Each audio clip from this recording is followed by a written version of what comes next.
আসসালামু আলাইকুম এভরিওয়ান, কেমন আছেন? আশা করি আল্লাহ তাআলার রহমতে আপনারা ভালো আছেন অ্যান্ড আই এম অলওয়েজ আলহামদুলিল্লাহ। আজকে হচ্ছে 8 ফেব্রুয়ারি, রোজ কী বার জানি, রবিবার। যাই হোক, আমি আমার ভিডিওটা স্টার্ট করতেছি এমন একটা জায়গা থেকে, যে জায়গা হয়তো আর কিছুদিন পর দাঁড়া থাকা যাবে না, কারণ এখানে একটা বড় বিল্ডিং হয়ে যাব।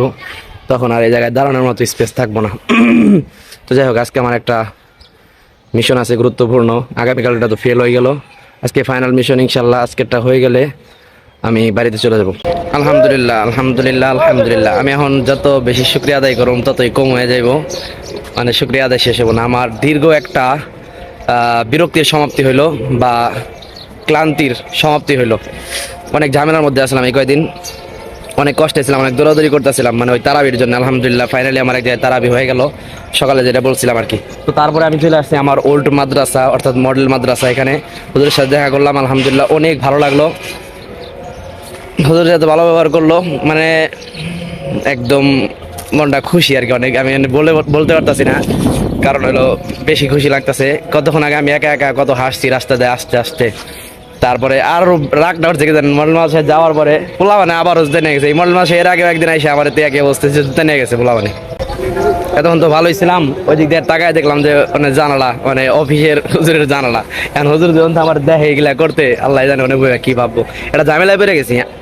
আমার হুজুর, আমার মুরব্বী বলতে এখন বর্তমানে যে মাঝে পড়ি আমিনুল ইসলাম কাসেমি, আমাদের নায়েব সাহেব হুজুর, এরা আমার মুরব্বী। এখন হয়েছে কি, হুজুর একটা মাদ্রাসার পরামর্শ দিলেন, আমি কি করবো ম্যাম? হুজুরের তো আমি ভালোবাসেন, কোন হুজুরের পরামর্শ নিবো, কি করতে পারি আমি এখন? একটা কথা বলতে ভুলে গেছি, স্মৃতি রাখার জন্য বলে রাখি। আলহামদুলিল্লাহ আজকে অনেক ভালো লাগলো। ওই যে যেখানে গেছিলাম ওইখানে গোবিন্দরের হুজুরের সাথে, মানে যার সাথে তারাই বরামু, লোকটা অনেক ভালো আলহামদুলিল্লাহ। তার সাথে রমজান মাসটা আমার ভালো কাটবো হয়তো ইনশাল্লাহ, দেখি আল্লাহ ভরসা।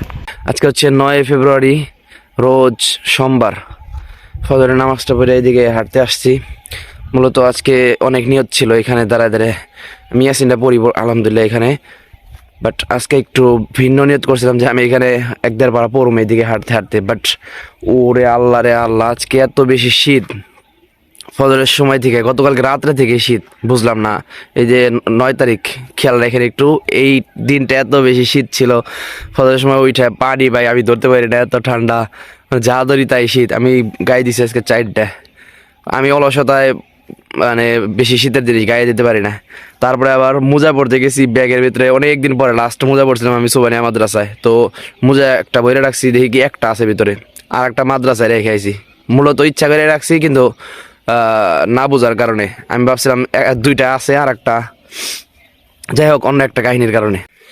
আমার জীবনটা জানি কেমন, এত পরিমাণে শীত। এই শীতের মধ্যে এখানে বসে একটু পড়তে বসছি, পরে এসছেন যাইছে, মানে আমার ওজু যাইব গা, একদম সিরিয়াস অবস্থা। মানে এই কলেজে পড়তে গেলেই ওজু চলে যাইবো, এইটা ওইটা কত ধরনের সমস্যা। এই ঠান্ডার মধ্যে আজকে আমি আর শয়তানটা জিততে দিলাম না। আমি ঠান্ডার মধ্যে উজু করলাম, একদম বরফ গলিতে পারি। গতকালকে দুপুরবেলাও মাদ্রাসায় উজু করতে গেছি, একদম ভাই পানিতে হাত দেওয়া যায় না দুপুরের। কাহিনী কি জানেন? কারণ হচ্ছে ওই ট্যাঙ্কির পানি ব্যবহার হয় না, মানুষে পোলাবার নাই, আমি একলা ব্যবহার করতে গেছি। ওরে বাবা, অনেক কষ্ট হয়েছে। যাই হোক, আমি জীবনে অনেক ঠান্ডা পানি দিয়ে এই পর্যন্ত উজু করলাম জীবনে, এই জন্য খুব বেশি ভয় পেলাম না। আজকে আর শয়তান রে জিততে দিলাম না। মোটামুটি 8টার কাছাকাছি বেজে যেতেছে, এই ফজরের পরে আসছি আর কি এখানে। আলহামদুলিল্লাহ 2 পারা 2.5 পারার মতো পড়লাম আর কি। সূরা বাকারা শেষ করলাম পুরোটা। ঘুমে আমার অবস্থা খারাপ হয়ে যেতেছে, ঘুম আসতেছে অনেক। মোবাইলটা হাতে নিয়েছি, ঘুম শেষ।